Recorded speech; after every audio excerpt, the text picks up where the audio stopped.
बंधुगण आज आम पहुंचीचु सुवर्णपुर माटी रे कौशल प्रभा टीम आसीचे सोनपुर माटी के सोनपुर शहर के।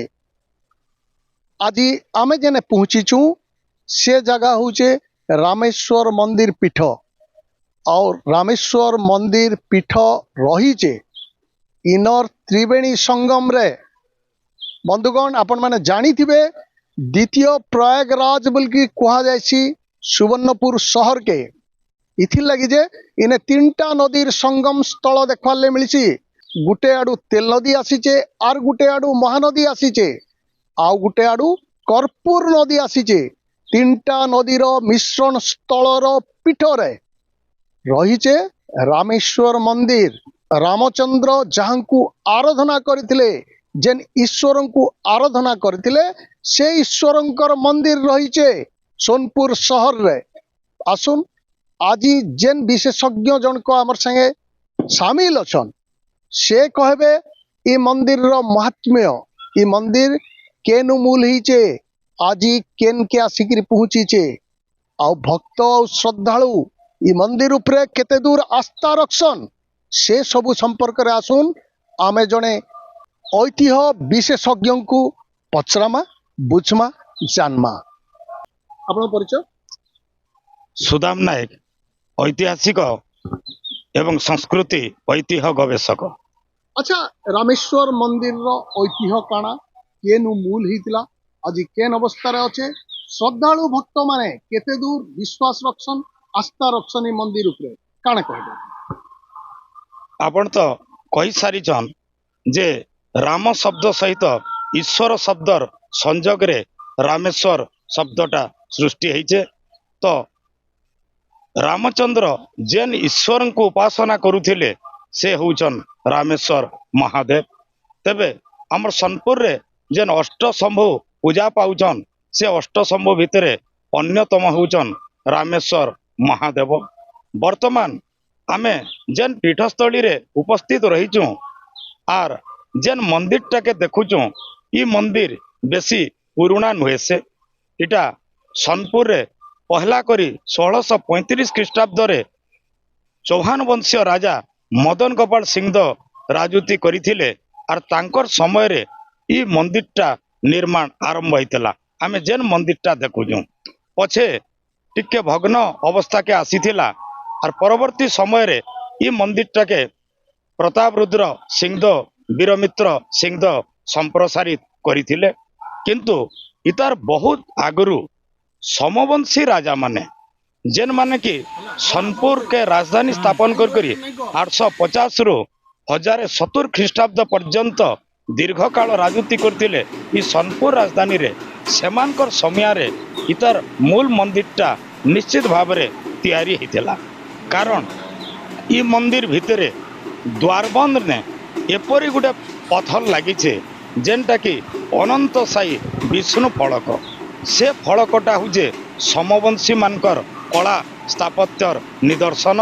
तो जेहेतु से अनंत साई विष्णु फलक प्रमाण करुचे जे एटा समवंशी मानकर कीर्ति बोल करी निश्चित भाव रे अनुमान हेसी जे समवंशी माने पहला करी ई जगह रे रामेश्वर मंदिर निर्माण करिछन आर तार जीर्ण शीर्ण अवस्था ही जिबारु परवर्ती काल रे ई चौहान माने से मंदिर टाके जीर्ण संस्कार करिछन पुनरुद्धार करिछन। तो समवंशी माने मंदिर टाके बनाबार आहुरी भी कारण रहीचे। कारण ई मंदिर दक्षिण भागरे गोटे महारुद्र यज्ञ कुंड अच्छे जेनटा किंबदंती अनुसार परशुराम 21 बार क्षत्रिय विनाश कला परे से एक महारुद्र यज्ञानुष्ठान संपादन करथिले। इतार दक्षिण भागरे से विभूति कुंड अच्छे बोल करी लोक मानकर विश्वास।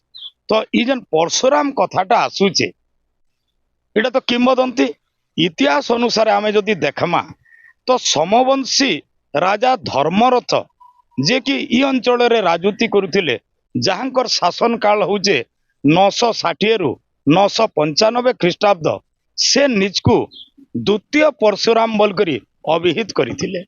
आपण माने देखबे भुवनेश्वर रे ब्रह्मेश्वर मंदिर तार गोटे शिलालेख रे लेखा है जे तस्मात् यज्ञ भुजवज्र रुजस्वल विनिजिंग तारी श्री परशुराम इव द्वितीय तस्मा यज्ञ भुजवज्र रुजस्वल विनिजिंग तारी श्री परशुराम इव द्वितीय अर्थात कि धर्मरथ राजा हेउचन द्वितीय परशुराम से निजको द्वितीय परशुराम भाव में अभिहित करथिले।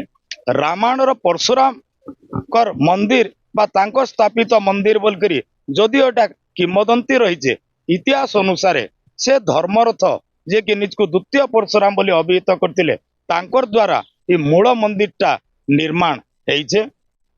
तारपरे सेतेबेले सोनपुरटा राजधानी आकार ख्याति अर्जन करथिला आर इटा जेन जगार अवस्थित अच्छे इने तीनटा नदीर संगम स्थल त्रिवेणी संगम स्थल आमर जनता एलाहाबाद प्रयाग क्षेत्र गंगा जमुना और सरस्वती नदीर त्रिवेणी संगम घटीचे ठीक सेंता आमर इने महानदी तेल नदी और कर्पूर नदीर मिलन स्थली घटीचे सेथिर लगी इताके द्वितीय प्रयाग बा ओडिशा ऋषिकेश बोलकरी कहा जायसी। तो आमर सामना रे इ नदी भितरे इ संगम स्थल रे अचन हनुमान महाप्रभु से टांगर टाके कहा जायसी कालेश्वर टांगर बोलकरी अर्थात सेतेबेले समवंशी राजत्व परवर्ती काल रे 1070 रु 1115 ख्रीष्टाब्द तक इ जगह आमर तेलुगु चोड़ शासक माने शासन करुथिले।